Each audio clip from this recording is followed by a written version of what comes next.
দুই দশকের মধ্যে ভয়াবহ ভূমিকম্পে মানবিক সংকটের মুখে পড়েছে আফগানিস্তান।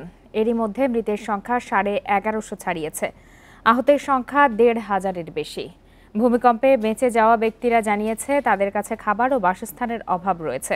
এরই মধ্যে দেশটিতে দেখা দিয়েছে কলেরা প্রাদুর্ভাবের আশঙ্কা।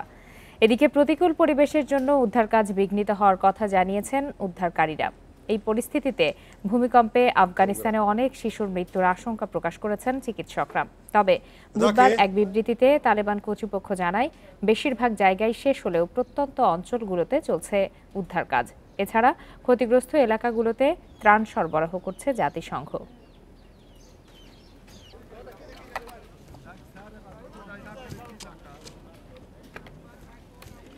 Don't do it,